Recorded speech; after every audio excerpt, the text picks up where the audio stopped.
Buenas tardes. Hoy, como saben, es la conferencia que se hace justamente los días viernes antes de la sesión del seminario del campo freudiano de mañana. Hoy tenemos un gran placer, por lo menos para muchos de nosotros, es un placer enorme contar con Vicente Palomera. Vicente Palomera es una presencia, un compromiso permanente a la hora de todo lo que sea la transmisión del psicoanálisis, los aportes al psicoanálisis y los trabajos inmensos y absolutamente, digamos, fecundos y interesantísimos que nos presenta, siempre nos presenta. Entonces es verdaderamente, y además que yo tenga la oportunidad de coordinar esta mesa con él, me encanta. Así que Me abrumas, lo tengo que decir. Y entonces, para un poquito más de abrumación, neologismo, digamos, les voy a decir algunas de las cosas como presentación de Vicente. Miembro de la ELP, AME, y de la AMP, así de la Asociación Mundial de Psicoanálisis. Docente de la sección clínica de Barcelona, del Instituto del Campo Freudiano. Doctor de Universidad de París 8, que se dice pronto, doctor, Universidad París 8, con lo cual hay todo un trabajo durante mucho tiempo desde ahí incluso, y para ahí. Analista de la escuela durante el periodo 1999-2002.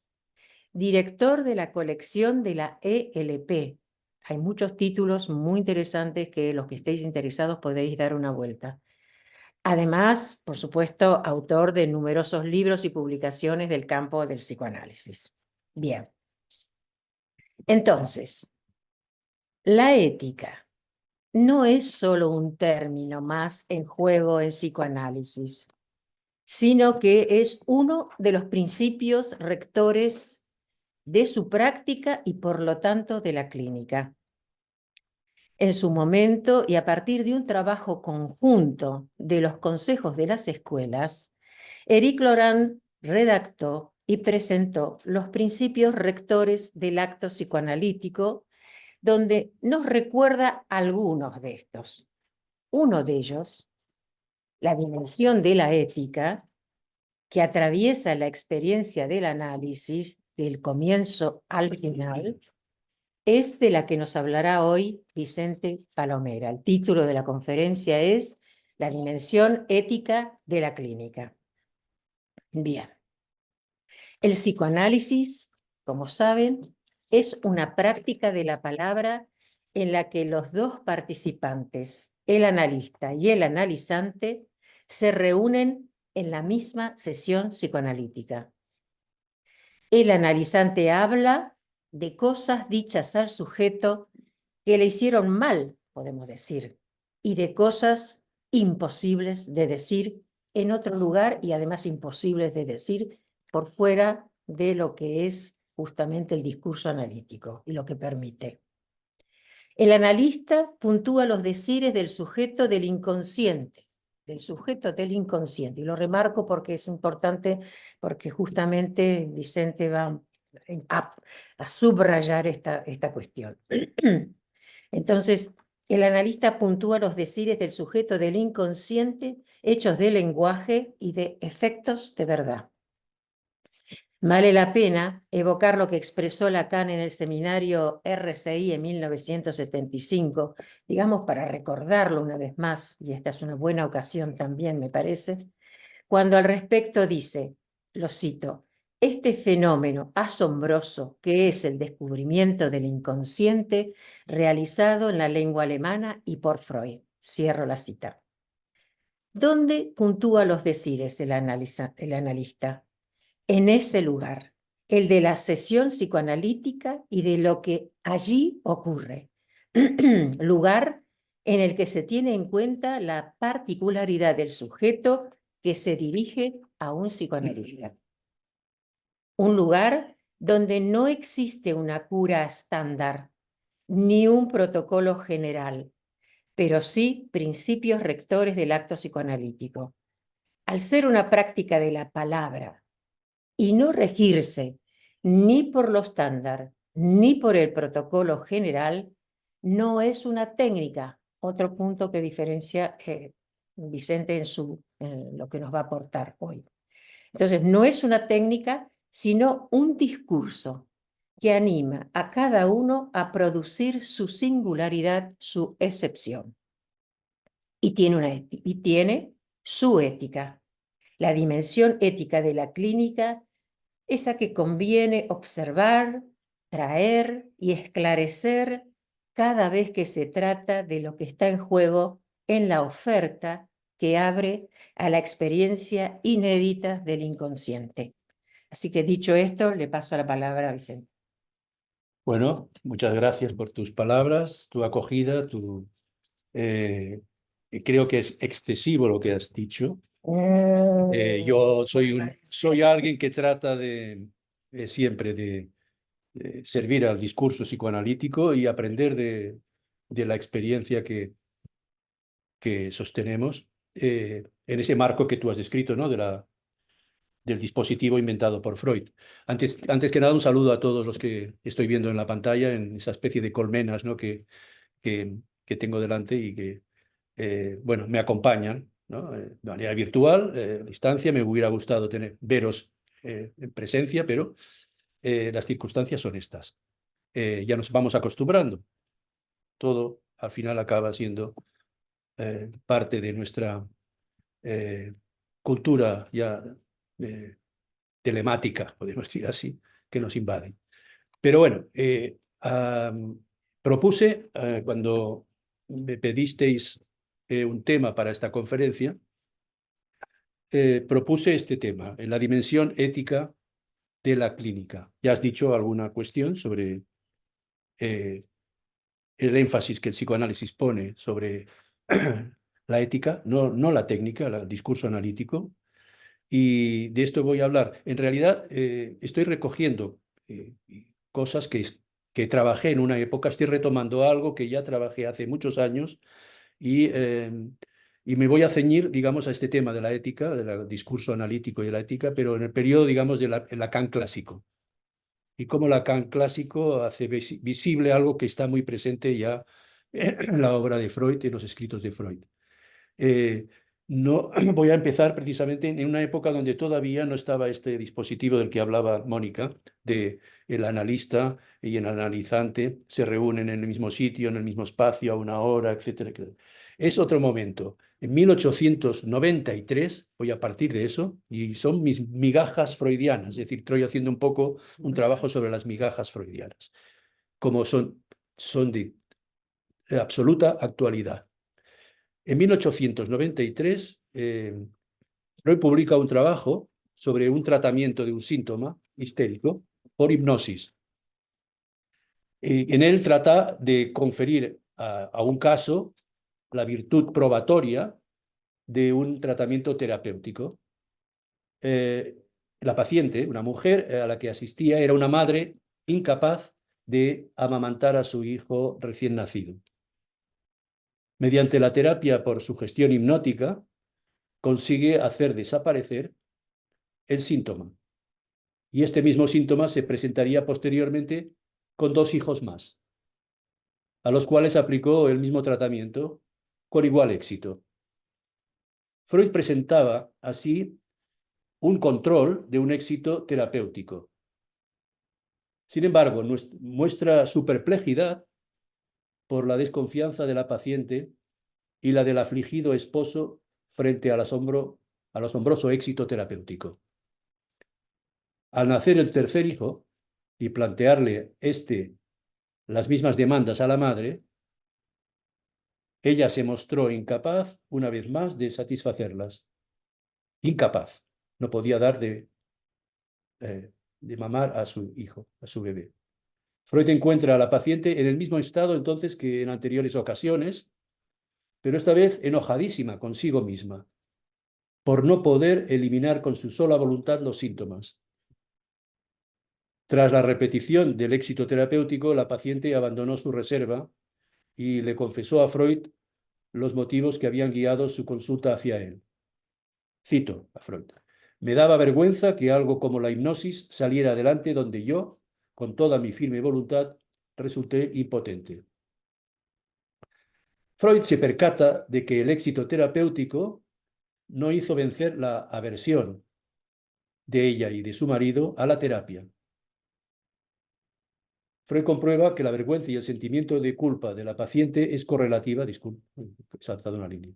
Freud comprueba que la vergüenza y el sentimiento de culpa de la paciente es correlativa a su esfuerzo terapéutico por eliminar el síntoma. Que en el esfuerzo por dominar el síntoma, claramente, es la verdad quedaba olvidada, o el secreto del síntoma quedaba olvidado. O sea, teníamos efecto terapéutico, curación del síntoma, pero el sujeto estaba totalmente absorbida por una culpabilidad, por no poder entender qué es lo que ella no podía, en este sentido, participar, en qué medida participaba en esto. Bueno, este caso lo he tomado para situar un poco el problema de la ética, porque igual que otros semejantes, lleva a Freud a renunciar, como sabemos, el poder de la sugestión en aras de un saber que se entrega mediante la palabra del paciente. Se trata de curar, sí, pero no sin revelar el secreto del síntoma. Encontré recientemente un informe, leyendo la correspondencia de Freud con Eitingon. Eitingon fue uno de los mecenas del Instituto Psicoanalítico de Berlín. Fue de los primeros, el primero que fue a ver a Freud después de su splendid isolation, de su aislamiento, ¿no?, en Viena. Fue antes que Jung y que Abraham, a ver a Freud, a conocerlo. Y en un informe que él presenta cuando emigra a lo que era entonces Palestina, en 1937, funda la Asociación Psicoanalítica de Palestina, y donde habla de esta primera entrevista con Freud que había ocurrido 30 años antes, en 1907. Y recuerda el impacto que le causó lo que le dice Freud. Freud le dice, no es el síntoma lo que se trata de eliminar, porque en realidad es en sí mismo algo imposible. La intención de la cura es la eliminación de las resistencias, de la represión, es decir, la abolición de lo reprimido. Bien. En todo el recorrido que voy a seguir ahora está presente esta dimensión, digamos, de Freud, que olvidamos frecuentemente cuando se habla de la dimensión terapéutica del psicoanálisis. Es algo más que eso. Y Lacan lo tomará, sabemos todos, por esta frase que, bueno, que el psicoanálisis, el objetivo no es terapéutico esencialmente, pero el psicoanálisis, guiándose por este dicho de Freud, produce efectos por añadidura, es decir, que son consecuencia de la manera ética de manejar el tratamiento del síntoma. No abolirlo, pero sí tratando de evitar las resistencias, la oposición del sujeto que mantiene en la abolición de lo reprimido. Es decir, hay ahí algo que debemos tomar como el comienzo del psicoanálisis, como el comienzo de este dispositivo en el cual el analista se junta con alguien para tratar de resolver algo no necesariamente fácil de entrada. En toda promoción de un ideal terapéutico, cualquier práctica sí, se encubre propiamente una moral, en el sentido de que todo ideal terapéutico define lo que debería ser bueno para el sujeto, el bien para el sujeto. Y esto implica realmente graves riesgos, porque se obvia toda discusión sobre la naturaleza de dicho bien, pero también, y lo que es más importante, una consideración adecuada de la relación del sujeto con lo que llamamos el bien. Por otra parte, ello implica tomar como criterio único la existencia o las modificaciones de un síntoma. Pero ¿puede ser el síntoma el único parámetro a tener en cuenta? Finalmente, todo planteamiento contra el síntoma se alinea decididamente del lado del discurso del amo, apelando casi siempre en vano a que esto funcione, que esto tiene que funcionar. Es el discurso del amo, es decir, que las cosas funcionen, frente a lo que se erige como obstáculo a todo criterio de utilidad o funcionalidad. A partir de cierto momento vemos en los escritos de Freud, cada vez más, que es imposible hallar una referencia a lo terapéutico en Freud que no esté contrapesada por una idea de sus límites y sus riesgos. una referencia a la investigación psicoanalítica y alguna mención, más o menos evidente, de la causa analítica en sí misma. La obra de Freud sigue paso a paso las consecuencias de la experiencia. Puede verificarse en ella un cambio desde la posición del médico hasta la propiamente psicoanalítica. Si de la doctrina de Freud puede deducirse algo de su deseo, ¿podríamos definirlo acaso como un deseo de curar? Es Lacan quien muestra en el seminario sobre la ética del psicoanálisis, muestra la vertiente ética del programa freudiano, desde el primero hasta el último de los textos de Freud. Decir, pues, que no hay clínica sin ética, que es un dicho que en los años 80, fundamentalmente, y 90, parte de los 90, puso de relieve Jacques-Alain Miller en el comienzo, digamos, del recorrido, del viaje de la escuela de la causa freudiana. No hay clínica sin ética, implica situar en el centro de gravedad de toda estructura y tipo clínico el problema de la elección. Quizás esto tendremos más oportunidad de desarrollarlo luego, hablando, conversando. Elección siempre forzada respecto de la ley y del deseo. Así, no se trata tanto de sustituir la técnica por la ética, sino más bien introducir la ética como un modo de despsicologizar el psicoanálisis. La experiencia subjetiva puede ser esclarecida al tratar los problemas del deseo, del fantasma y la pulsión con los problemas de la ley y del bien. Así, por ejemplo, no sorprenderá tanto encontrar en Lacan expresiones como, recordemos, cobardía moral, aplicada a la neurosis, o cuando dice el loco es el hombre libre, verdadero axioma de la experiencia psicoanalítica de la psicosis. Si esta última puede provocar escándalo, es porque no suele considerarse al psicótico como una persona moral, es decir, como sujeto responsable, sujeto de derecho. Actitud que se refleja en nuestro orden jurídico, donde la locura se considera causa de inhabilitación o eximente. ¿Acaso no se advierte, a fuerza de repetirlo, que un texto tan eminentemente técnico como es la intervención sobre la transferencia de Lacan, que todos sabemos casi recitar de memoria, ¿no?, está centrado en el problema de la elección subjetiva de Dora, frente a la posición de víctima? Recordemos lo que dice Lacan, que ella exhibe. Lacan lee en el texto de Freud, en el caso Dora, que Freud realiza una intervención consistente en implicarla en el desorden del cual se queja, operación que Lacan describirá en términos de rectificación subjetiva. Cuando Freud le hace ver a Dora la parte que le corresponde en la confusión que denuncia, ¿no es acaso una manera de hacerle responsable de su fantasma? De no obrar así, el psicoanálisis desembocaría en una especie de paranoia, en la que el sujeto sería siempre víctima del significante del otro. Aquí la dialéctica apunta a la responsabilidad ética del sujeto.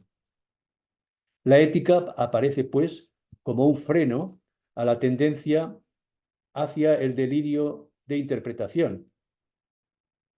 Lacan sitúa el término de localización subjetiva, cuando hablamos de localización subjetiva, del lado del acto del analista.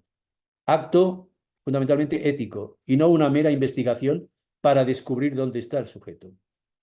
Apunta a efectuar un cambio, transformar la persona que viene a vernos en un sujeto, en alguien que se refiere a lo que dice manteniendo cierta distancia.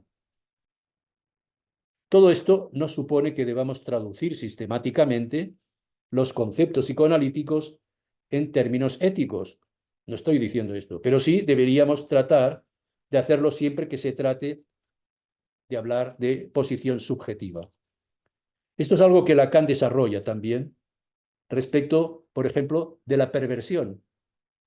Es notable porque Lacan, cuando habla de la perversión, por ejemplo, en el caso del Marqués de Sade, en Kant con Sade, destaca en su escrito de Kant con Sade que hay en Sade un kantismo inconsciente. Es decir, que refiere, digamos, la perversión de Sade a un término fundamentalmente de la ética kantiana. O bien, respecto de la histeria, cuando Lacan destaca el altruismo feroz que conduce a un sacrificio inútil. O, por ejemplo, cuando habla de la histeria también, no solamente del sacrificio inútil, sino cuando habla del lado sin fe de la histeria. Respecto a la neurosis obsesiva, Lacan habla del egoísmo, denuncia su egoísmo, del obsesivo, y su fobia al deseo del otro, el tabú de contacto, no ser contaminado por el deseo del otro. Y finalmente, refiriéndose a la psicosis, ya mencioné algo antes, pero habla del rechazo del psicótico a la impostura paterna. Es decir, el psicótico puede hablar mucho del padre, sí, mucho, pero eso no quiere decir que este padre del que habla tenga una función de verdad para el sujeto. Más bien es un rechazo de esta impostura paterna. No podemos olvidar tampoco aquí la mención que Lacan hace a la falta a la ausencia de cobardía en la relación que James Joyce tiene con el lenguaje. Curiosas maneras entonces de introducir la ética en las distintas estructuras clínicas. Por ejemplo, recordemos que cuando, lo comenta esto Lacan en Variantes de la cura tipo, cuando el hombre de las ratas acude a Freud en su trance obsesivo, momento de angustia aguda, se puede ver que va a ver a Freud porque había leído el libro sobre la interpretación de los sueños y la psicopatología de la vida cotidiana, etc., en casa de un amigo. Por tanto, el hombre de las ratas, Ernst Lers, se llamaba Ernst Lers, esperaba algo de Freud. Esperaba la interpretación de lo que le parecía incomprensible, habiendo instalado a Freud en un lugar de alguien que podía saber algo sobre lo que le pasaba.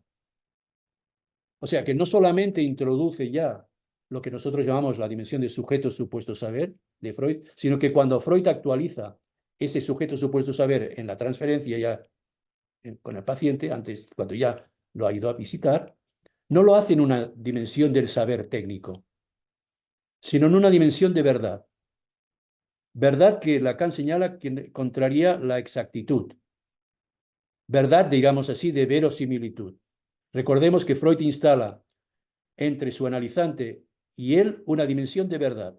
Le señala, Freud lo primero que hace es interpretar que está resentido, que hay un resentimiento en él provocado por el cálculo que su madre le había sugerido respecto al matrimonio, ¿no?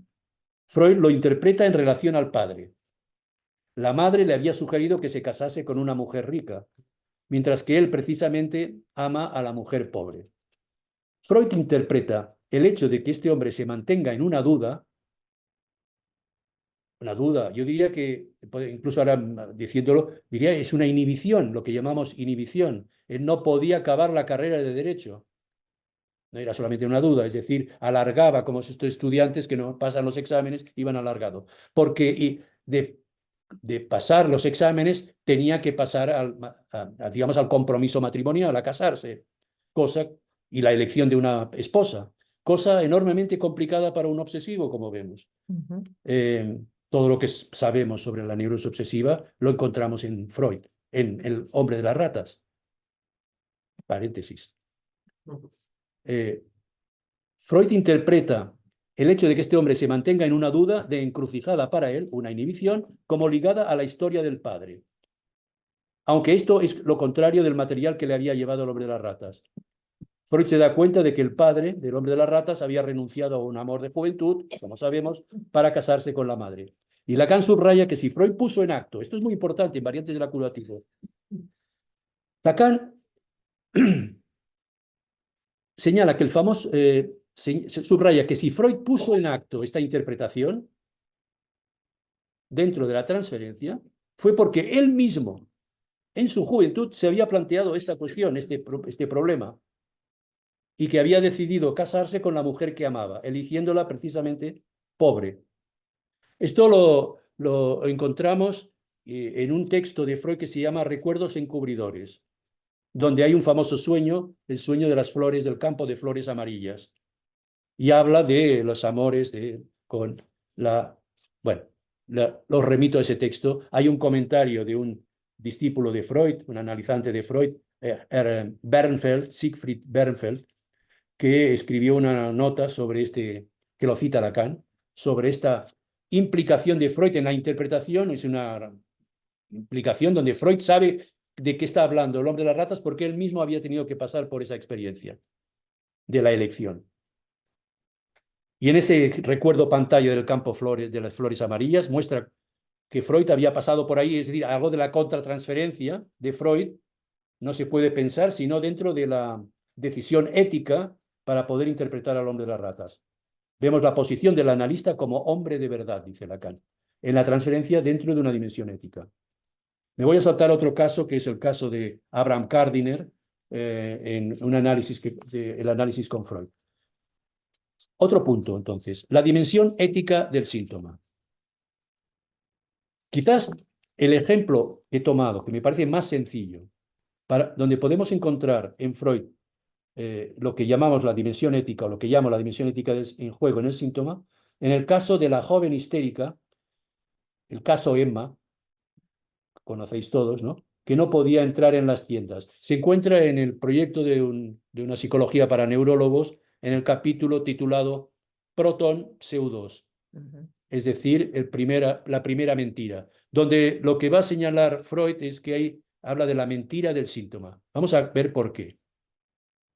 El caso de Emma, que es alguien que está impedida de entrar en las tiendas, este era el síntoma. Y está sujeta a una obsesión de no poder entrar en las tiendas sola. No solamente es una fobia, sino es una obsesión. Si Freud dice Zwang en el texto, compulsión, es debido a que no solo no podía entrar en las tiendas, sino también que no podía dejar de pensar en ello. No era pues una simple fobia, sino casi una obsesión. Tomemos su miedo, no voy a describir todo el caso, pero remitámonos a lo que Freud plantea. Solo un momento.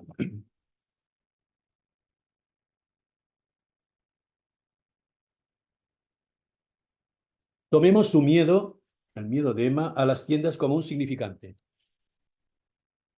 De sus asociaciones, Freud nos informa, produce recuerdos que ponen en juego otro significante. El hombre. No un hombre en general, sino del su goce sexual. El miedo a las tiendas, por tanto, esconde el miedo de un encuentro con el sexo. Este es un ejemplo simple y demostrativo que nos ayuda a entender por qué Freud dice que el síntoma miente. Miente en la medida en que hay una sustitución del significante. Es decir, ahí donde hay un temor al encuentro sexual con un hombre, el síntoma indica un miedo a las tiendas, que no parece tener ningún sentido. Perfecto, sí. El síntoma miente, pero al mismo tiempo hace presente la verdad que puede ser descubierta por medio del desciframiento. Descifrar un síntoma implica hacer aparecer el encuentro con el goce que ese síntoma memorizó. De este modo, Freud señala que antes de ocuparse de curar el síntoma, lo dice ahí, se trata de revelar su secreto. Aquí vemos algo que señalábamos al comienzo. ¿Cómo situar la cura con respecto a la revelación de este secreto? Podríamos decir que la joven histérica se curó cuando se reveló su síntoma. Sí y no. Una vez que se descifró que su miedo a las tiendas era un miedo que disfrazaba el miedo al encuentro con los hombres, el miedo a las tiendas pudo desaparecer. Efecto terapéutico, diríamos. Pero no necesariamente el miedo a los hombres. La joven sabe ahora que el secreto estaba en su miedo a los hombres. Por supuesto, el hecho de que pueda entrar en las tiendas hace que las cosas sean más cómodas para ella, pero no será un gran logro terapéutico, a menos que se cure a sí misma de su rechazo al sexo. Por eso hablo ahora de curar al sujeto, no curar el síntoma, sino curar el sujeto. Por tanto, hay que diferenciar entre curar un síntoma en el sentido fenomenológico, es decir, hacer desaparecer el fenómeno patológico, la fobia o la obsesión, y curar el sujeto. Es decir, reduciendo la negación que intenta oponer al goce. Curar lo que podríamos llamar, en el caso de la histeria, el rechazo del goce del otro, el rechazo del goce del hombre. Como bien se indica en el caso, no es solo el deseo sexual lo que ella rechaza, sino también que ella evoca el mimetismo, la mueca del goce de los hombres que encontraba en las tiendas. Este caso muestra que no solo hay un secreto del síntoma y que hay un goce implícito en él, sino que también existe una responsabilidad por parte del sujeto, en la medida en que la posición adoptada hacia el goce es decisiva para la fabricación de su síntoma. La tesis de Freud sigue siendo válida. En la base del síntoma hay un rechazo al encuentro con el goce, es decir, el sujeto es responsable de la respuesta que hace, ¿no?, al acontecimiento traumático. O sea, es víctima del trauma, pero también es ahí responsable de la respuesta que da. Hay dos momentos, ¿no? Responsable de la respuesta que da a ese momento del trauma. El problema para Freud consiste en saber si el análisis puede hacer que el sujeto cambie de posición con respecto al goce que rechaza. Cambiar, y fíjese que lo importante es cambiar la posición, que es la fórmula de Lacan. Pero se puede demostrar que también está en Freud esto, en este caso, y en el caso del hombre de las ratas, por ejemplo. En Análisis terminable e interminable, en 1937, lo dice de la manera más explícita. Freud señala tres posibilidades de las cuales el psicoanálisis logra obtener el reconocimiento de la defensa frente a la demanda de la pulsión del síntoma. Señalo las tres. La primera dice, o bien el sujeto cambia de posición y corrige su rechazo que estableció el síntoma, y Freud señala que esto se obtiene más fácilmente cuando se trata de una neurosis traumática, o bien el sujeto es capaz de soportar la insatisfacción de la pulsión sin represión, o, en tercer lugar, se produce una nueva represión más fuerte y esta vez se las arregla para no producir otros síntomas. Ese texto de Freud de Análisis terminable e interminable es inagotable, ¿eh? Porque lo encontramos siempre en el debate que hay precisamente en nuestra escuela sobre el tema del pase, ¿no? En otras palabras, el sujeto renuncia a su intención represiva o la fortalece. En cualquier caso, lo que está en juego es un cambio de posición subjetiva. Cuando Lacan sugiere que al final de un análisis el sujeto puede tal vez identificarse con el síntoma, esta es una expresión de Lacan, la identificación con el síntoma, se refiere, entre otras cosas, a una aceptación del goce implícito en el síntoma. Esto se acerca mucho a lo que dijo Freud con respecto a corregir el rechazo del goce que define al sujeto. Se trata de saber si la cobardía neurótica se puede cambiar o no en un análisis. Lacan llama cobardía en el neurótico no a una especie de falta de coraje, sino a la distancia que el sujeto trata de mantener respecto a las exigencias de las pulsiones, y más precisamente a la distancia que trata de mantener hacia el goce del otro, mirándolo, dice Lacan, lo digo en francés, a la lorgnette, es decir, a través de binoculares, como mirando el fantasma a la distancia. Lacan lo demostró en el caso del hombre de las ratas, es decir, en el hecho de que introduce inmediatamente esa dimensión de su cobardía. Solo que lo que no está claro es dónde está esta cobardía. El coraje del sujeto es precisamente jugar el deseo del deseo, jugar el juego del deseo, el deseo del otro.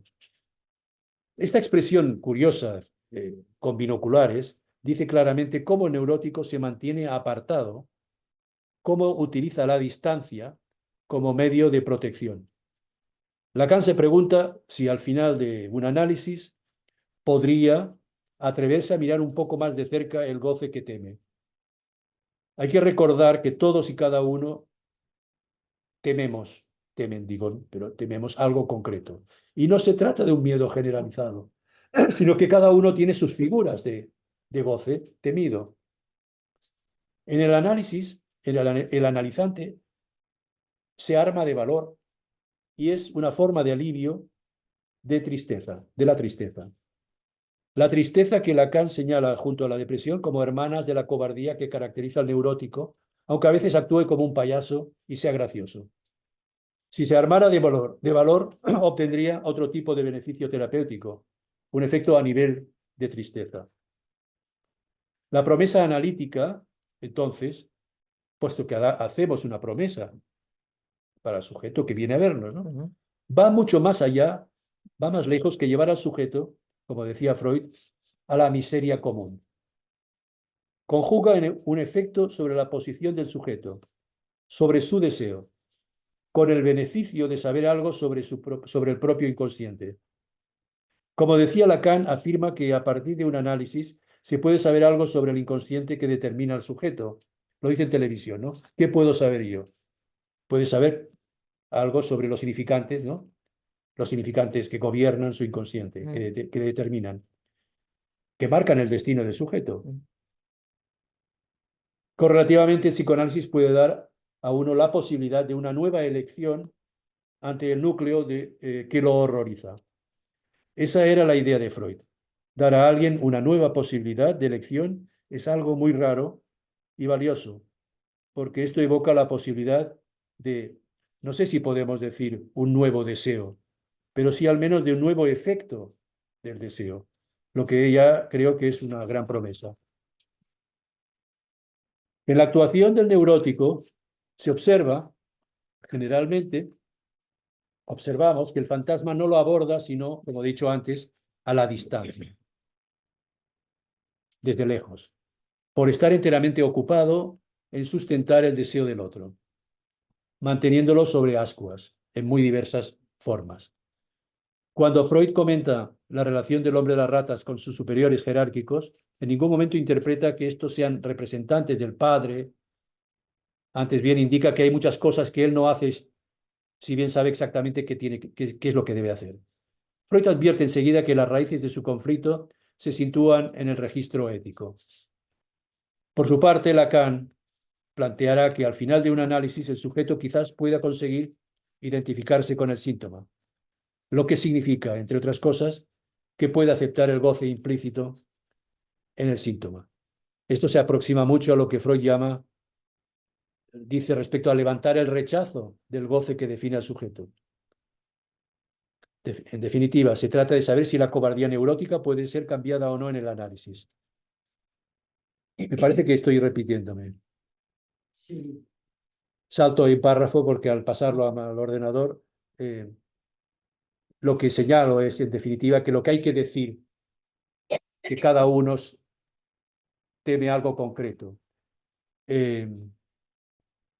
Hay una observación que Lacan habla acerca de este temor y de la cobardía, por ejemplo, del analizante, que el analizante puede, gracias al análisis, armarse de valor y encontrar una forma de alivio a la tristeza. Lo dice en televisión, es una cita que encontramos en televisión, la voy a dar ahora, la voy a leer.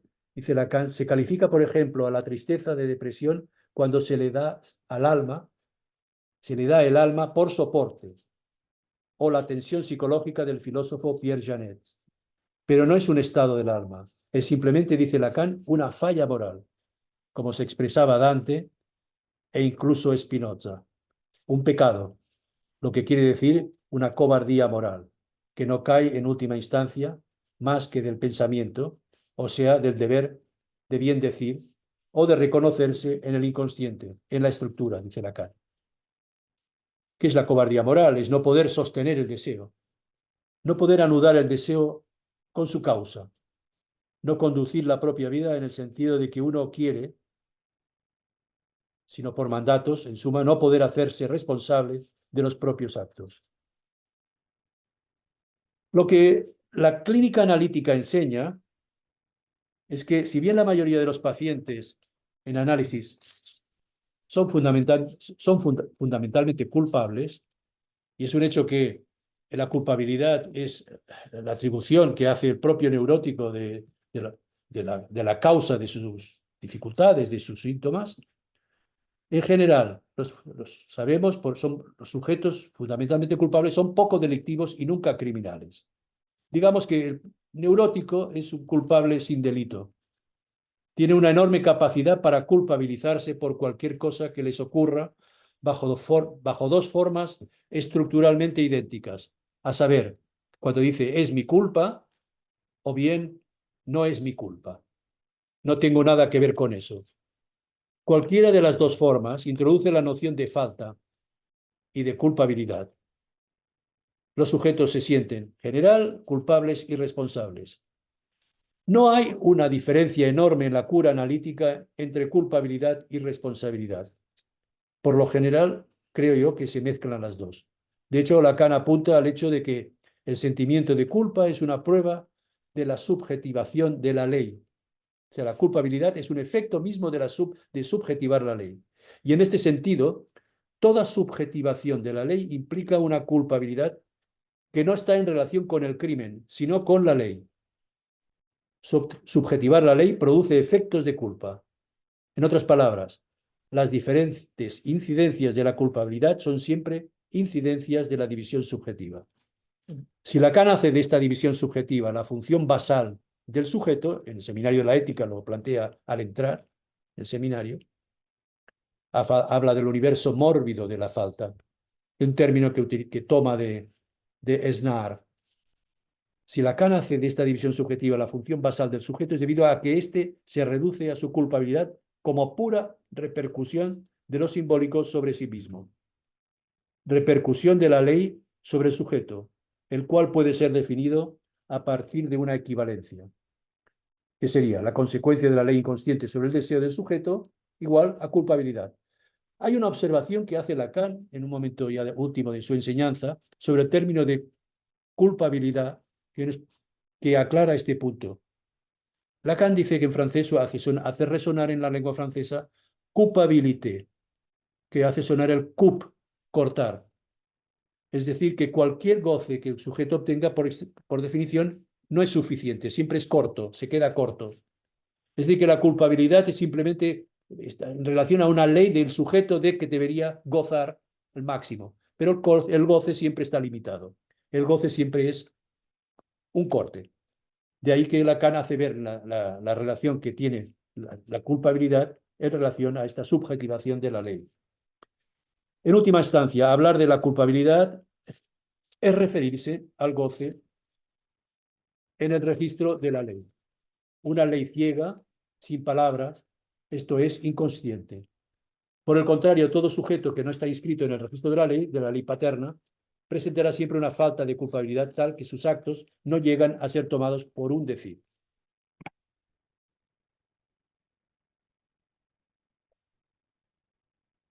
En esta búsqueda de migajas freudianas no podemos olvidar el texto de Freud, Los delincuentes por culpabilidad. Lacan explora la delincuencia y los actos criminales en el registro de las respuestas del yo, moi, ¿no?, a la ley. Es decir, que lo que llamamos psicópatas, las psicopatías o la psicosis, ¿no?, pasaje al acto, no están en relación a un conflicto pulsional, sino que es la relación de las respuestas del yo a la ley. Es decir, es en el nivel de las identificaciones y no en el de las respuestas del inconsciente. Esto hace que no la sitúe en la estructura de la neurosis, sino de la psicosis o la perversión. La cuestión de la delincuencia y del crimen no implica, pues, al sujeto del inconsciente y del deseo, sino al terreno de las respuestas del yo y de las identificaciones. Sería, por tanto, un error pensar que es debido a un exceso pulsional que los criminales pasan al acto criminal, pues en su gran mayoría suelen ser sujetos más bien hipocompulsivos.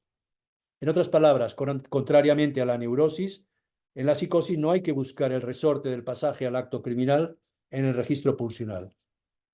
En definitiva, la culpa es uno de los nombres del deseo y su ausencia, la ausencia de culpa, es una indicación de la estructura clínica.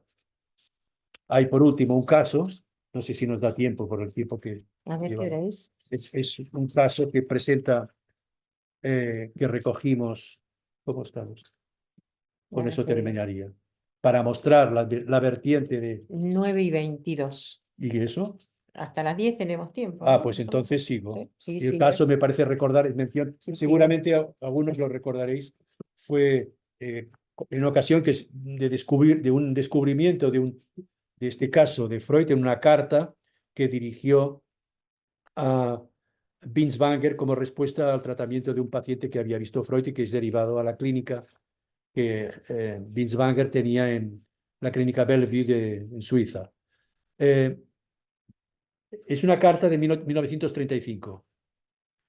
Es decir, ya Freud, anciano, en Londres, escribe a Binswanger, dice, esta carta, un hombre vino a verme quejándose de una total incapacidad para trabajar y de una pérdida de interés en su profesión y negocios. Freud dice, logré que fuera capaz de ocuparse de sus negocios. Sin embargo, no se lograba que comenzase un trabajo alejado de aquellos. Nunca lo vi completamente normal. El modo caballeresco de tratar lo simbólico en sus pensamientos, el embrollo de las identificaciones, de falsear los recuerdos y defenderse o defender sus supersticiones delirantes, era siempre psicótico y su humor siempre submaníaco. En la etiología, sigue Freud, éramos remitidos de modo invariable a factores constitucionales. Pero fuera de esto se planteaba la pregunta, es decir, se ve muy bien que Freud trata de averiguar qué pasa, en este caso, se planteaba la pregunta de la causa individual de la enfermedad, a la cual yo no podía responder.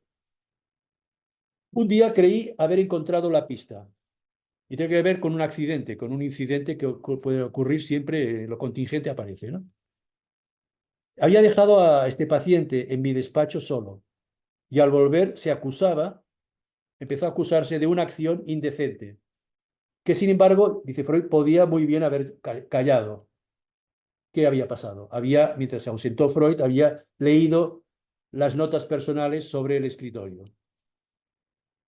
Esta confesión me produjo una fuerte impresión, dice Freud. Estuve tentado a incluir esta confesión en el análisis, a interpretarla, ¿no? Él estaba, pues, abrumada por algo que había hecho y que se esforzaba en guardar secreto. Añado mi recuerdo de que él, que solía abundar mucho en detalles sobre todas las fases y episodios de su vida, había más bien evitado hablar de su gran descubrimiento técnico, así como de sus circunstancias. En fin, empezó a tomar forma en mí la sospecha de que algo en la historia de dicho descubrimiento no estaba completamente en orden. Aquí él se hacía reproches sobre algo que trataba de repudiar. Lo que está diciendo Freud es que piensa que cuando alguien muestra con una mano la falta, con la otra está ocultando otra, ¿no? Es un poco la sabiduría, en cierto modo, de Freud de captar este dicho popular, ¿no? Aquello que podía ser, yo no lo podía adivinar.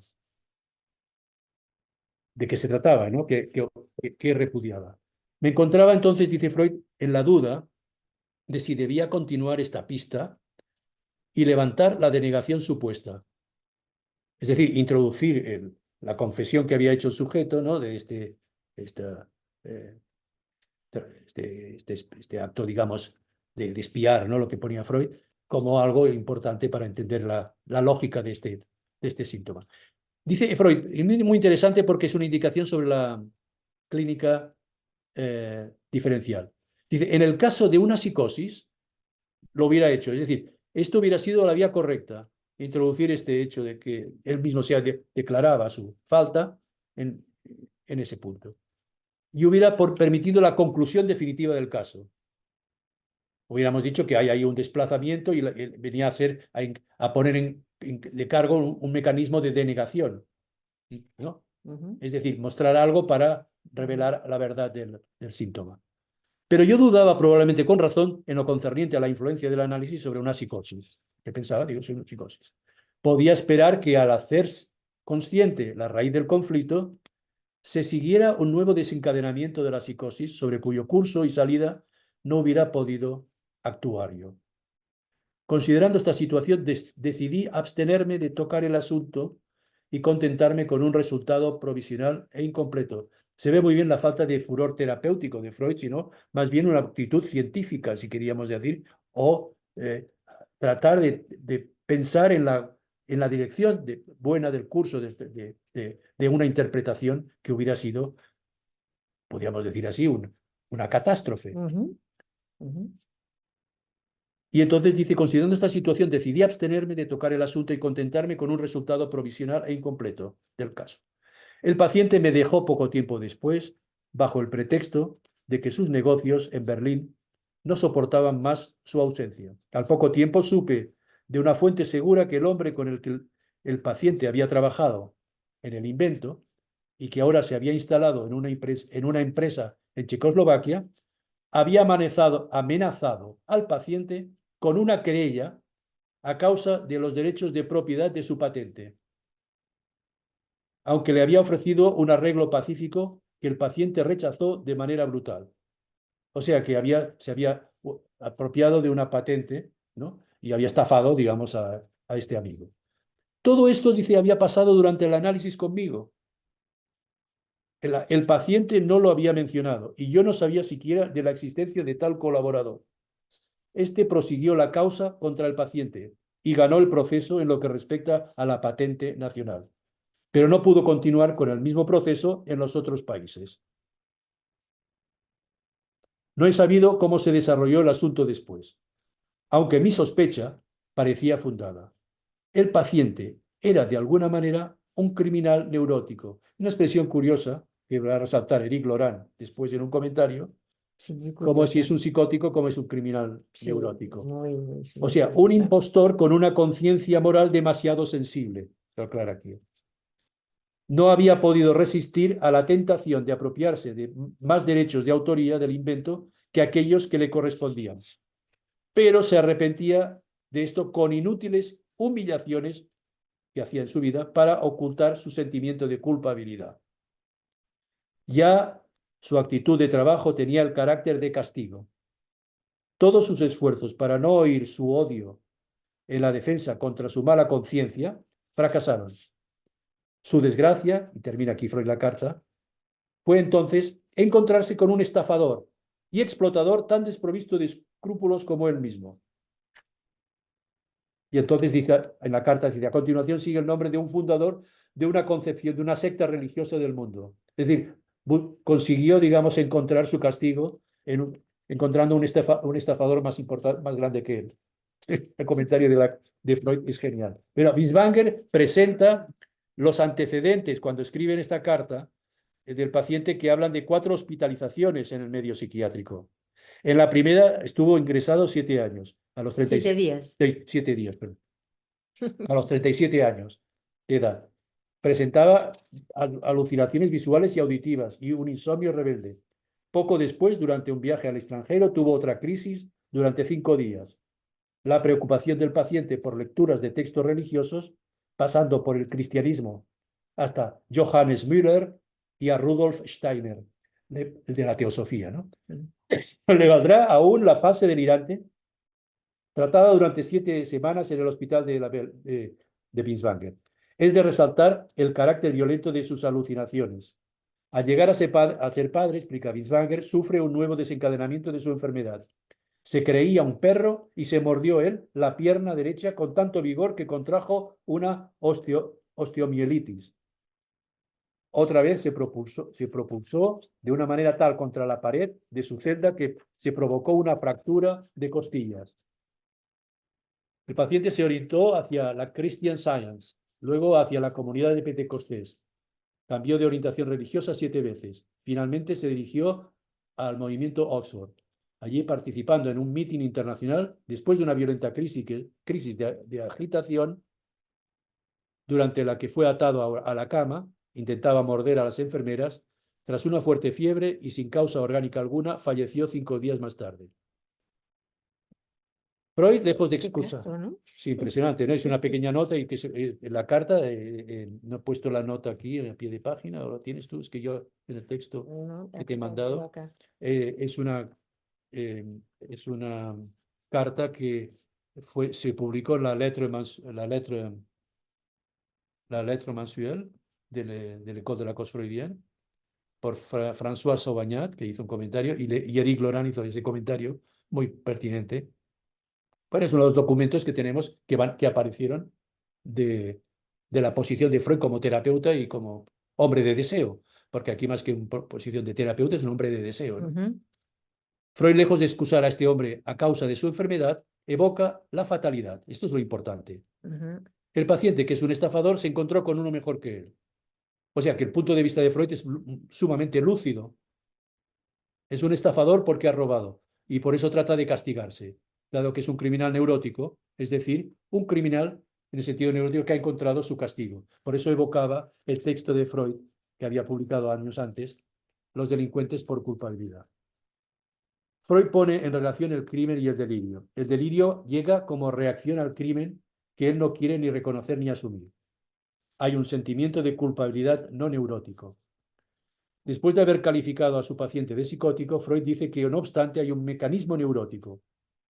Es decir, que es este hecho de hacerse castigar, ¿no? Precisamente Freud había escrito, en realidad, algunos sujetos se vuelven criminales, como acabo de mencionar, por exceso de superior, el cual les empuja a buscar un castigo. Llamarlo criminal, entre comillas, apunta a sostener la importancia de la culpabilidad, que ya digo que es más bien poco presente en la psicosis. Exactamente. Este es el resorte de su delirio místico. O sea que este hombre buscaba humillarse frente a los nombres de Dios, las distintas, ¿no?, confesiones y sectas que buscaba, ¿no?, teniendo en cuenta que él no encuentra el verdadero Dios. Podemos decir así que nada funcionaba en él, para él, no, como un hombre del Padre.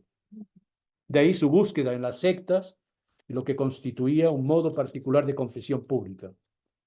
De hecho, la automutilación al final es el momento que él llega a morderse, ¿no? Incluso a morder a los demás, de convertir en una identificación a un perro, ¿no? La automutilación demuestra que el paciente prefería castigarse en nombre de sus dioses antes que reconocer su robo. Este caso nos muestra de un modo paradigmático, y termino aquí, la articulación que encontramos en la clínica entre el goce, la culpa y la responsabilidad subjetiva. Creo que podemos pasar, después de este recorrido, hay muchos ejemplos más que podíamos haber tomado, pero los límites de tiempo de esta ocasión no nos lo permiten. Muchísimas gracias, Vicente. Hay pocos aplausos, pero se multiplican, seguramente porque, mira, aquí están aplaudiendo. Bueno, hay muchísimas cosas que me gustaría preguntar, pero a ver, para aclarar un poquito más algunas, me gustaría que acá en la parte esta que tú hablas de curar al sujeto, dices, por tanto hay que diferenciar entre curar un síntoma en el sentido fenomenológico y curar al sujeto.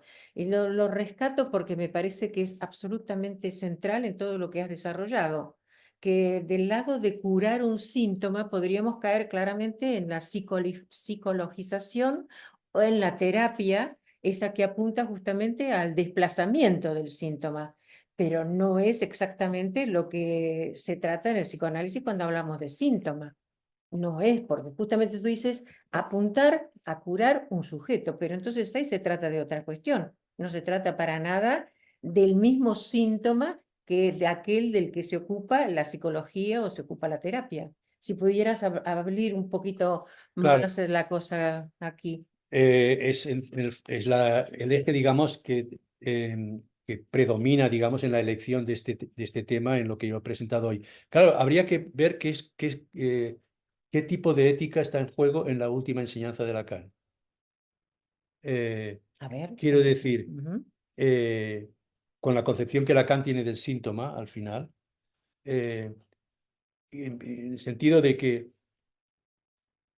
Lacan habla, cuando habla de identificarse con el síntoma, habla mucho de mención del artista, ¿sabes? Lo Sí, toma sí, de sí. Joyce. Es decir, que el síntoma es algo, es un producto de la incidencia de lo simbólico sobre el goce, ¿no? Hay una articulación, el síntoma es una metáfora, por ejemplo, en la primera sustitución que Freud plantea cuando habla de la mentira del síntoma, es una sustitución, algo, hay una operación de sustitución, de metáfora. Lo que no dice es el goce que hay en juego, digamos, en el síntoma. Pero la determinación simbólica del síntoma está presente, es decir, que el síntoma es algo que da una satisfacción de la pulsión. En realidad es un fracaso de la defensa del sujeto, puesto que la pulsión consigue armar un síntoma, ¿no? Es que lo que sabemos del psicoanálisis freudiano es eso, es decir, el sujeto opone, digamos, una resistencia a algo que no se puede confesar, no puede soportar, porque va en contra de su narcisismo, de sus ideales, y ahí consigue colarse, ¿no? La La satisfacción. pulsión, la satisfacción por otros medios. Esto lo vemos ya de entrada en los bebés, ¿no? Cuando son destetados, inmediatamente lo que agarra el bebé es, en lugar de la teta, ponerse el pulgar en la boca, ¿no? Es decir, que la satisfacción del chupeteo se consigue sustituyendo, ¿no?, el objeto primero por otro. Es la forma más elemental que Freud presenta en los 3 ensayos sobre materia sexual. Bueno, dicho esto, el síntoma tiene esta determinación, donde está lo real de la pulsión, la gramática pulsional, la sustitución, es decir, se arma el síntoma.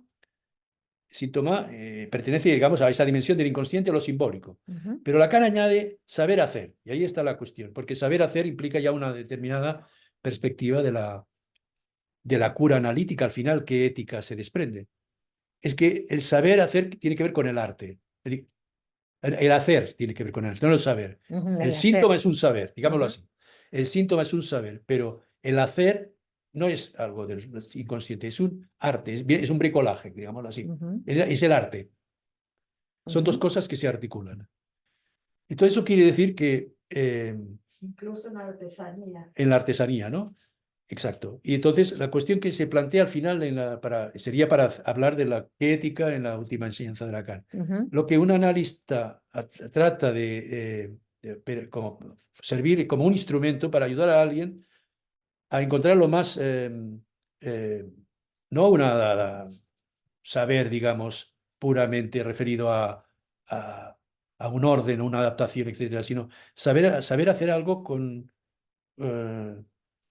Con aquello que ha podido saber, como dices tú, tener esa distancia con respecto a saber algo de cuáles son los significantes Lo que había determinan borrado antes, pero su inconsciente.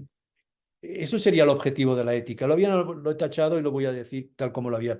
Bueno, que el objetivo es, como dice Lacan, es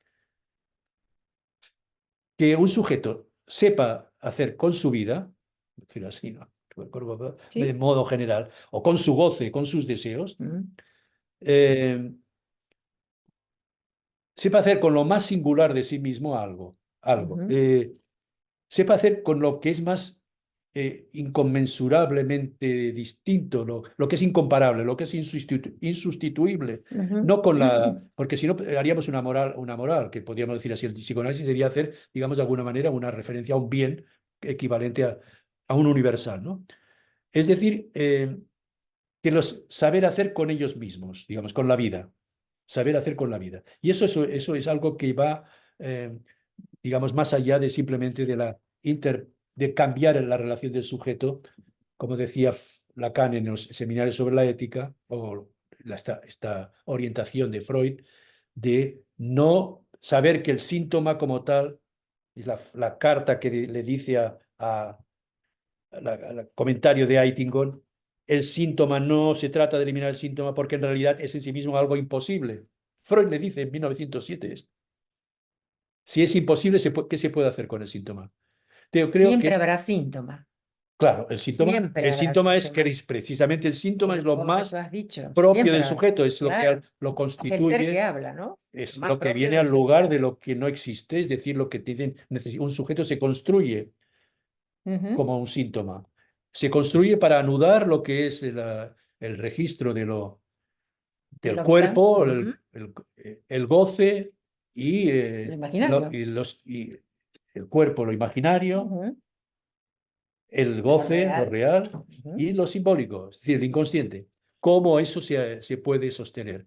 en ese nudo del sujeto que se llamamos síntoma, en lo que se apoya. Entonces, eso no va a cambiar, el sujeto lo que ocurre es que el síntoma lo desplaza, lo reprime. Por eso dice, solamente incidir sobre el síntoma no hará que desaparezca el síntoma, sino que se va a desplazar, se va a transformar en otra cosa.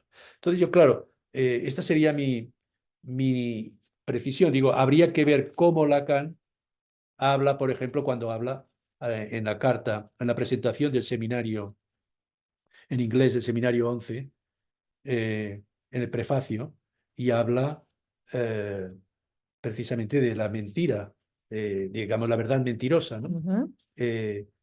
Introduce algo que ya no es el valor de verdad del síntoma, sino el valor de goce con el que el sujeto tiene que arreglárselas, saber hacer con ese goce que... Y por eso también pensaba, lo que encontré, estas tres indicaciones de Freud en 1937 también, en Análisis terminable e interminable, Ujú. las tres indicaciones, como hay tres salidas, él señala ahí. Por supuesto, pensamos que con Lacan nos da una oportunidad, que son los impases de la castración, una oportunidad al impasse de la castración, cuando señala algo muy parecido a lo que dice, Freud ahí, que es el sujeto cambia de posición o corrige el rechazo que estableció el síntoma. En lugar de un rechazo al síntoma, consigue hacer algo con ese síntoma, no simplemente rechazarlo. O Pero mandar, ya sería otro tipo de síntoma, no es el síntoma es el síntoma con el que cual que puede uno, digamos, sobre el que puede uno embridar de alguna manera o poder, digamos, hacer un uso de él. Claro, esto nos llevaría a todo un congreso, ¿no? evidentemente. Sobre qué implica esta identificación con el síntoma. Sí. Que además dice Lacan muchas cosas al final de su enseñanza, como que es algo que se puede ver también, es algo que es visible, como si uno se las arregla bien con el síntoma. Yo diría que es donde, hablando de la cobardía, Ujú. ¿por qué se admira tanto en la historia de la literatura y de la historia a Aquiles? Porque era un tipo que era el contrario del tipo que era cobarde, era el tipo valiente por excelencia, el guerrero admirado por eso. Ujú. Digamos que de alguna manera identificarse con el síntoma, saber hacer con el síntoma es un poco ponernos del lado eh, de saber, digamos, hacer con su síntoma de no esconderlo. Digamos, de alguna manera lo que quiere decir una neurosis es que el sujeto esconde su síntoma, no lo aprovecha. Como que un análisis sería, en cierto modo, un modo de ayudar a alguien a que supiera hacer algo mejor que ¿Qué simplemente tiene? Algo que tiene, alguna solución que ha Entonces, encontrado. digamos, eso porque el síntoma está fabricado como el inconsciente, está fabricado de estos significantes que dominan al sujeto, que determinan al sujeto, esos significantes que están depositados en el inconsciente del sujeto, que hay que tomarlos, yo digo siempre hay que tomarlos como las flechas de Cupido, es decir, que el síntoma manda señales, cada uno con su síntoma envía señales a los otros, señales de su relación de vergüenza o de cobardía o de saber hacer con eso. Que el síntoma envía señales, Sí. son signos, ¿no? Que son visibles. Por eso Lacan en un momento determinado pone de relieve el hecho de que el sujeto, al final, saber hacer con el síntoma es algo que podemos ver en un sujeto que ha llevado su análisis hasta ese punto de identificación, ¿no? De saber hacer con el síntoma. Bueno, Mi respuesta es un poco más larga de lo que no, he no. añadido algunas cosas más de mí. Pero Sí, por ahí va la cosa. Es decir, en Lacan hay una segunda lección de la ética que tiene que ver con no ser cobardes con respecto al propio síntoma, ¿no? Hay una segunda vuelta que es pero algo eso lo que... permite un análisis, ¿no? Se puede, a veces ocurre, digamos, por encuentros muy fortuitos o muy cuestiones excepcionales, pero esto Bueno, solamente, esta transformación, este cambio de posición al cual tú haces la pregunta como el problema en el psicoanálisis, ¿no? ¿Hay verdaderamente un cambio de posición del sujeto? sí, Esta es la pero yo respuesta a lo digo, que no, dices. eso es enormemente Eso es lo que tú dices, que en un análisis sí. Sí, pero incluso en un análisis, veamos el resultado en las comunidades analíticas, en las escuelas. Yo me pregunto, ¿por qué Freud, por qué Lacan, por Freud solo, con un puñado de discípulos un poco loquillos, sin Menos conocer, mal. ya, Menos mal. algunos, Un poquito. algún granuja, etcétera, todo eso. Pero ¿cómo consiguió levantar un movimiento internacional como hizo? O cómo Lacan con su con lector retorna a construir. Y a veces nos preguntamos, ¿cómo es que conseguimos todavía, no conseguimos lo suficientemente con nuestro síntoma? No mandamos las señales que produzcan esas, Movimiento.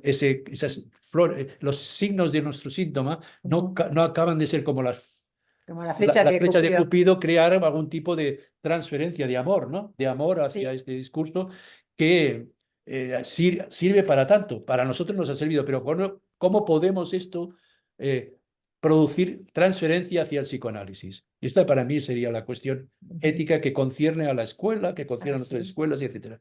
¿Hasta qué punto nosotros, cuando nos quejamos de que no podemos, no tenemos una incidencia que deberíamos tener por la envergadura Sí. de este invento de Freud y las consecuencias que ha tenido en la civilización? ¿Cómo nosotros no somos suficientemente con este potente, digamos, Ujú. dispositivo institucional, no conseguimos alcanzar y nos quejamos de eso, ¿no?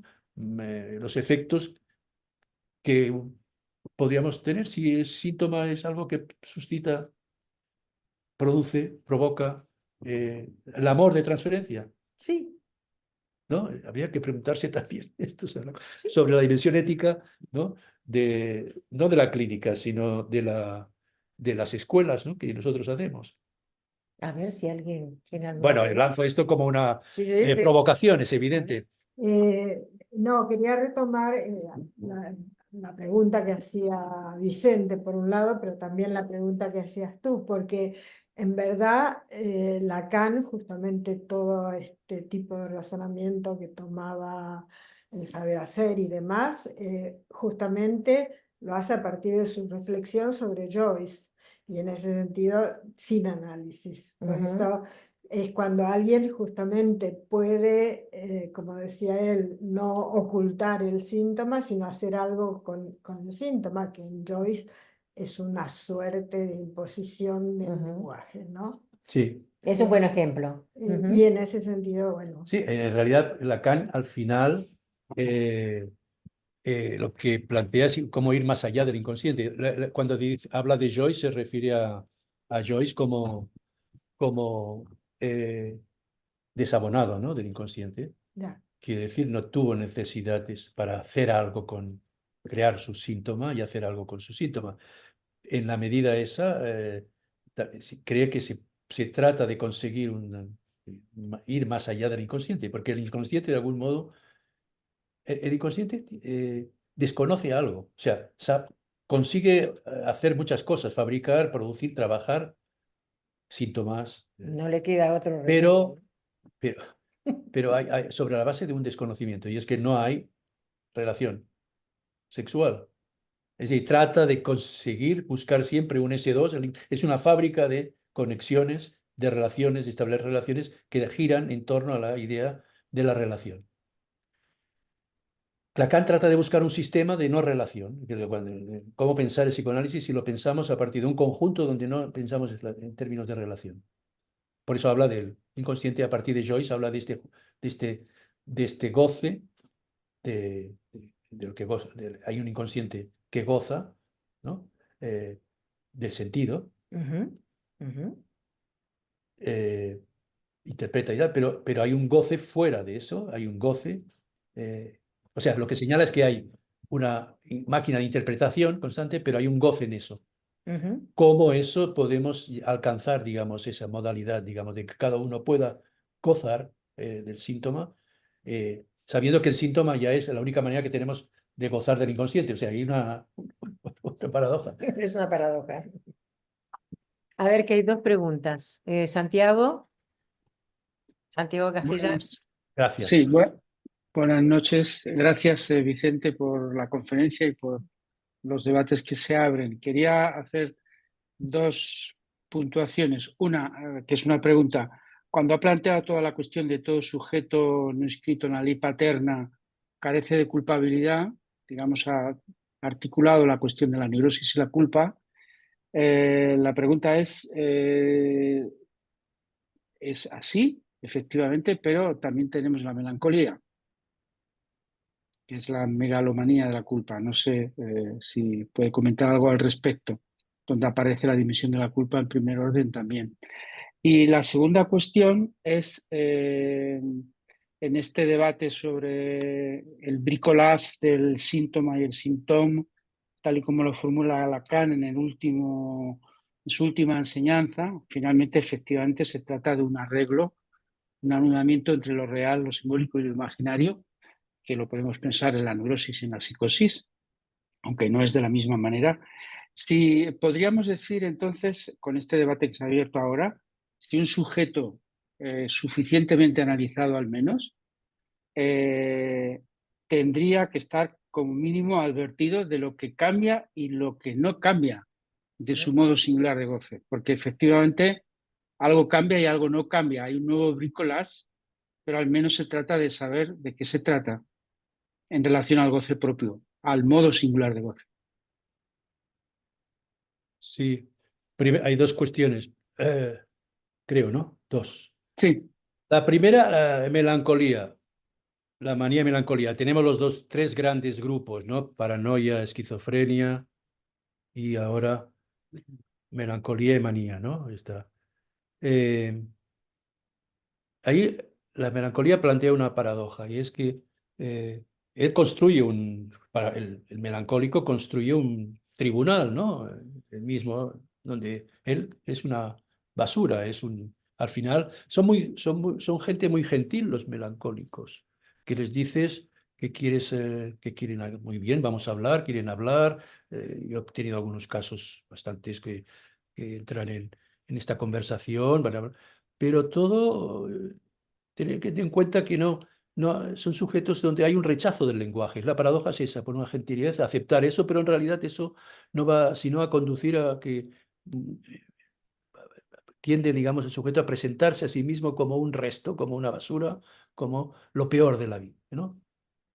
Eso que casi podríamos decir así, ese goce abyecto que el neurótico puede rechazar, ¿no? Todos venimos un poco como un resto al mundo, digamos, como objeto de algo, de un deseo de un padre y una madre, de un goce de estos parteners. Entonces, como el melancólico nos lo pone encima de la mesa, claramente. No hay una culpabilidad delirante, no sé, porque lo que he querido señalar es que en la diferencia con la culpabilidad neurótica es que es distinta de la culpabilidad delirante. No responde el melancólico a una culpabilidad que tenga que ver con un Con el deseo, sobre todo. conflicto entre la pulsión y sí, con el inconsciente. el inconsciente, ¿no? Sino que es fuera del inconsciente eso. Es Mm. es una culpabilidad que tiene que ver con el ideal, es decir, de las respuestas, no del inconsciente, sino las respuestas del yo con el ideal.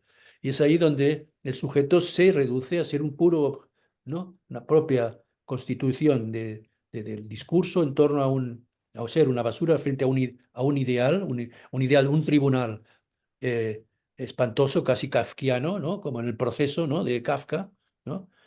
Donde el sujeto es reducido a una basura. Entonces, eso en primer lugar, hay una diferencia para mí clara entre una culpabilidad delirante y la culpabilidad neurótica. No quiere decir que no haya culpabilidad delirante. El melancólico, como usted dice, Santiago, es eso, es un delirio, es un delirio. Mm. Un delirio donde, a diferencia del paranoico, el paranoico suele sentir alucinar voces, se suele sentir perseguido por el otro, amenazado por el otro.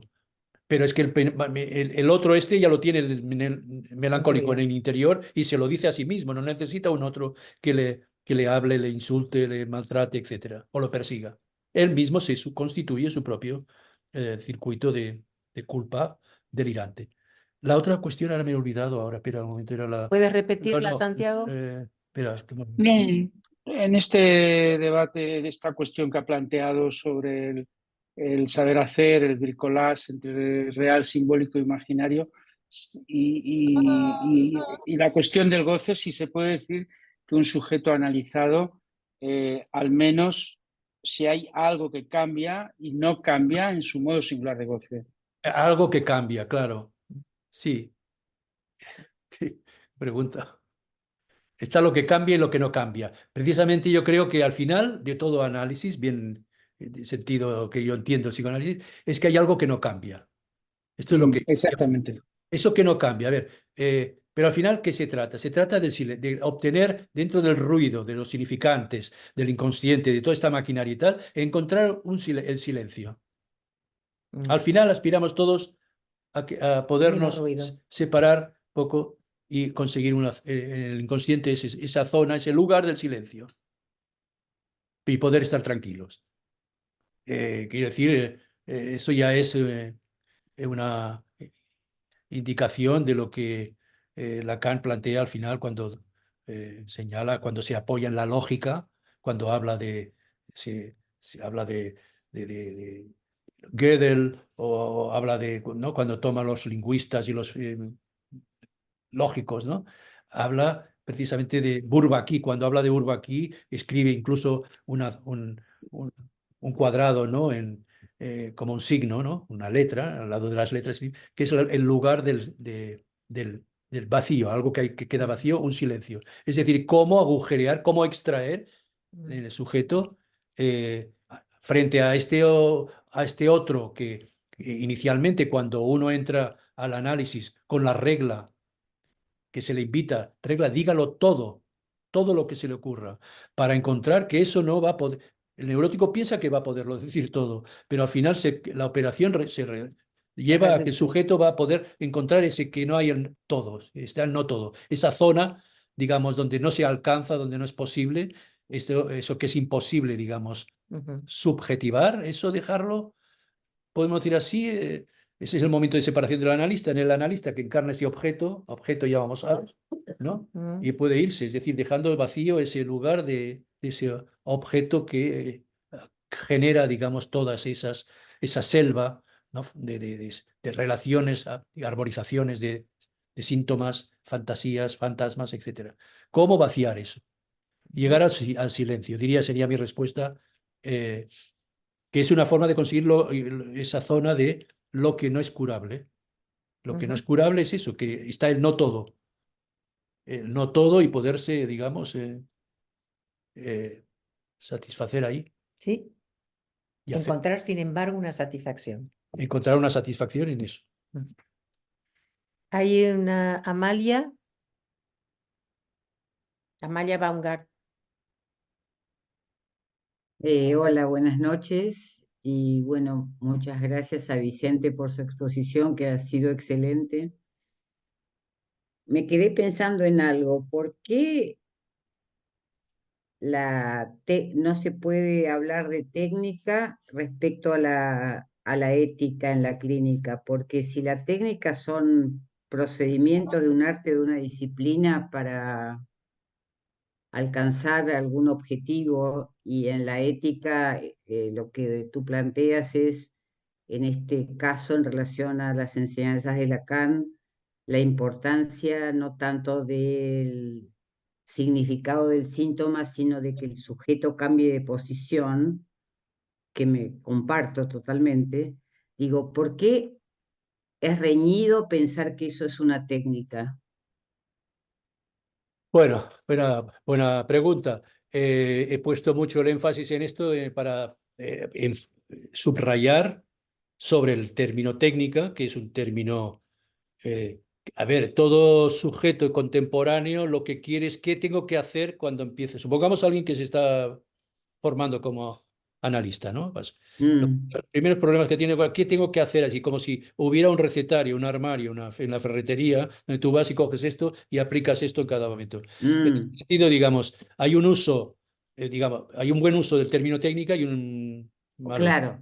Primero, Yo en el me sentido, refería en todo caso al buen uso del término la cuestión técnico. es ahora es decir cuál es el buen uso. Entonces, ahí Mm, vamos. Converso contigo ahora. A ver, ¿cuál sería? El mal uso es pensar que ante un Que hay un problema manual de instrucciones. hay un manual de instrucciones. Y es que no lo tenemos. Entonces, No lo tenemos. exactamente, y tú no Ni puedes para vivir ni para analizar. Exacto, hay un punto donde hay lo que llamamos famoso matema de Lacan, del significante del otro, el otro barrado, ¿no? Y en el otro hay es la misma definición del inconsciente. El inconsciente es inconsistente y buscamos algo que, digamos, venga a tapar esa inconsistencia. Y es ahí donde se plantea el problema ético. No hay un otro del otro, no hay metalenguaje, no hay bien supremo. Es decir, es que el psicoanálisis lo único que está señalando es agujerear esta idea del otro que podría darnos una técnica. Por eso no damos... Lo que no quiere decir que no hayan reglas técnicas. Y trataba de decirlas, pero sirven para lo que sirven, es decir, para poner en marcha quizás...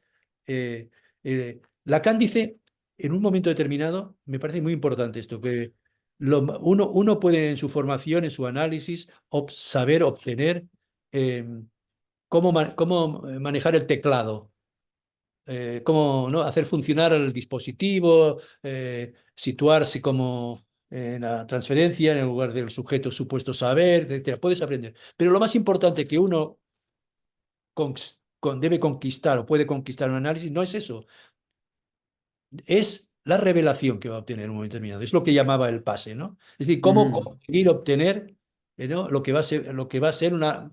Tiene una connotación, en cierto modo, algo religiosa, ¿no? Porque habla de revelación, pero sí algo que nos responde, digamos, a un cálculo y que muchas veces viene, como vemos en los AES, cuando hablan y testimonian, el encuentro con algo que va a dar, girar todo lo que había sostenido su neurosis, etcétera. Y puede ser un chiste incluso. A veces tiene la forma de descubrir debajo de una palabra su sentido, digamos, de goce, el valor de goce que tiene y de verle la otra cara. Por eso te diría, bueno, hay un buen uso que sería, bueno, se necesita, bueno, aprender Hay principios. determinadas reglas. Hay principios. Sí, Bien. nosotros decimos más que, como decíamos, Principios. estándar. Ni estándar ni No hay un protocolo. estándar, sino Ni más bien protocolo. principios. ¿Cuáles son los principios? Pero esto no son técnicas tampoco, no es una No. técnica, los principios. Pero sí que hay unos escritos técnicos, Lacan no utiliza ese término, apoyándose en lo que como Freud, porque en realidad todos hablamos a partir del lenguaje que Freud creó. Él le llama resistencia, defensa, pulsión, todos los términos vienen de Freud. Lacan trata de inventar otros y crea neologismos y forzar, digo, no nos quedemos en eso. Cada analista está obligado, si algo de las revelaciones se puso en juego en su análisis, cada analista debería poder, no que tiene que poder, debería, o es una aspiración. aspiración a poder transmitir lo que, no la transmisión, porque decimos, no hay transmisión del psicoanálisis. Lo que hay es que un analista tiene que poder reinventar el psicoanálisis, es decir, cómo él aprendió que el goce que hay en el inconsciente accedió, digamos, al sujeto. ¿Cómo se hizo ese trasvase? Y podemos decir así, cómo operó esta operación del inconsciente, del goce del inconsciente al significante. Y poder apoyarse en eso para poder repetir el gesto de Freud que hizo a partir de sus sueños, a partir de su neurosis, con Fliss, con las pacientes que tenía, con la psicopatología de la vida cotidiana, interpretación de los sueños, cómo él hace una clase de anatomía a partir de cómo se transmite para él esto que va poniéndole nombres, utilizando la lengua alemana, una serie de nombres que tienen su valor, pero que nosotros deberíamos poder reinventar. Esta es la apuesta que decía yo que deberíamos poder. Al final, cuando decías de la transmisión, ¿no? Exacto. No sé si te sirve esta... No, sí, me resulta muy interesante, Vicente, gracias. Hay dos preguntas más, dos manos alzadas. A ver, no leo quién es. Aquí está Marina González y Marina Alonso también. Marina González primero, ¿no? Sí. Adelante, Marina. Vicente, muchas gracias por su ponencia. Gracias, Mónica. Gracias, Carmen. Y A ver, mi pregunta, estoy en formación, ¿de acuerdo? Y no paso consulta, con lo cual, si es una barbaridad, todo el mundo tranquilo. Yo quería preguntar si al final de análisis, desde el análisis lacaniano, uno, el paciente, el sujeto, quien esté en análisis, llega al agujero. Si una vez que llega al agujero, hay que volver a taponar ese agujero. Esa es mi pregunta. A ver, es ahí, por ejemplo, que uno va al análisis, porque se encontró, encontró un malestar. Cuando hay el agujero está la angustia. Lo que tú que llamas agujero es la angustia, que puede ser enorme o puede ser menos, pero es la angustia. Es cuando ya el síntoma del sujeto no acaba de funcionar. Lacan dice cuando el síntoma pierde goce. Cuando el síntoma pierde goce quiere decir que se abre el agujero. Y entonces aparece la angustia. Por eso la mayor parte de demandas de análisis, en realidad, ¿quién podría decir cuál es el síntoma de alguien al comienzo de un análisis? Lo que hay al principio es un síntoma ya transformado. Un síntoma que no es el síntoma del sujeto. ¿Para qué diferenciar? Retomar la cuestión del síntoma. El síntoma que lleva el sujeto al análisis es un síntoma con pérdida de goce. Igual que cuando se dice que un coche pierde gasolina, no sé, algo así, ¿no? Entonces no va. Empieza a quejarse, y entonces empieza la señal de angustia, sería este marcador del contador ¿no? que te avisa de que te estás quedando sin gasolina. Para tomar una metáfora un poco malísima, vamos. La peor que se me podía haber ocurrido, compararlos con un coche. Pero el agujero es ese, o sea, uno empieza porque hay la angustia que es la señal del sujeto. El agujero es la división, la barra del sujeto. Hay algo que no acaba lo que perturba, el agujero es, es la consecuencia de que se ha perturbado la homeostasis, el bienestar del sujeto, que se consigue mediante tapando este agujero. Tú decías, bueno, al final tenemos que taparlo. Sí, uno lo tapa el agujero. Lo tapa no sé, con el dinero, consiguiendo, no sé, como... Con la sexualidad, con las Con muchas compras. cosas. Hay muchas maneras de conseguir que tapar el agujero. Pero muchas veces eso no se consigue y entonces aparece el agujero y está ahí. El agujero está en el centro de todo. Entonces, esta es la primera cuestión. Y cuando se manifiesta es muy incómodo. Y lleva entonces a alguien se dirige entonces este síntoma que pierde goces, lo dirige a alguien, a un analista, puede dirigirlo a otro, pero bueno, normalmente lo recibimos nosotros y cuando lo recibimos, lo importante ahí es el analista. ¿Qué va a hacer? Tiene que averiguar que este síntoma que pierde goce, ese síntoma que está transformado, ¿a quién se dirige? Porque claro, lo primero que hace cuando un síntoma pierde goce es buscar a alguien, que es lo que Freud decía, o el analista debe completar el síntoma, porque en definición el síntoma está incompleto, entonces tenemos que completarlo. La cuestión es a quién se va a dirigir. Si se dirige al amor del otro, el amor también tapa el agujero y lo hace mucho. Pero si se contenta a alguien con el amor de transferencia, no trabaja, porque el amor es perezoso, no hace trabajar, más bien uno se duerme con el amor. Entonces, ¿cómo hacer que ese síntoma que pierde goce no se dirija al consuelo del amor? ¿Cómo dirigir, digámoslo, al amor, a otro tipo de amor, que no es quiero a mi analista, por ejemplo, ay, qué bien me cuida, cómo me escucha, etcétera, sino dirigirlo al inconsciente? O sea, que ese amor se dirija sea un amor epistémico, a saber, quiero saber la causa de lo que me pasa. Entonces, creo que el recorrido de un análisis es en torno a este agujero, pero que angustia. Un análisis sin angustia no creo que sea un análisis. Siempre hay algo no sabe uno muy bien qué es lo que va a poder decir y qué va a salir, porque también está lo que no está, decíamos antes, programado, es lo que está del lado de la Muchas gracias, contingencia. Vicente, pero si en análisis te Vamos a asomas estar a las 11 de la noche. al borde del agujero, ¿Perdona? si en análisis te asomas al borde del agujero, estamos cerca del final de análisis. Sí, pero eso se hace muy lentamente, con lo que se llama atravesamiento del fantasma. Vale, vale. Es el atravesamiento del fantasma, porque si no sería asomarse al agujero y todo, sería un poco lo que trata de evitar el análisis. Porque eso es una idea posible de alguien que, por tanta angustia, porque la angustia, el agujero es la angustia, entonces que no pasara a actuar y actuar el angustia, eso es precisamente lo que no conviene hacer. El sujeto puede tener una idea del agujero, de alguna manera, el agujero que tiene, y como decía, más que un agujero, Lacan diría, pero Miller diría la piedra, encuentra una piedra. Y tienes que ver, o un agujero, como quieras, pero ¿qué tamaño tiene? Un análisis es muy grande. ¿Cuándo aparece? ¿En qué momento surge el agujero? Puede ser que el agujero no sea muy profundo. Hay que tomar medida, su dimensión, etcétera. Un análisis es también es un poco agrimensor, el analista también. Tomar las medidas como un topógrafo, ¿no? Del terreno, del relieve del agujero. Hay que hacer una agrimensura ¿no? Bien, de agujero de terreno. ha sido muy generoso. Gracias. Hay una pregunta, nos tenemos que ir. Agradecer Bueno, el trabajo de Vicente seré pasado muy breve.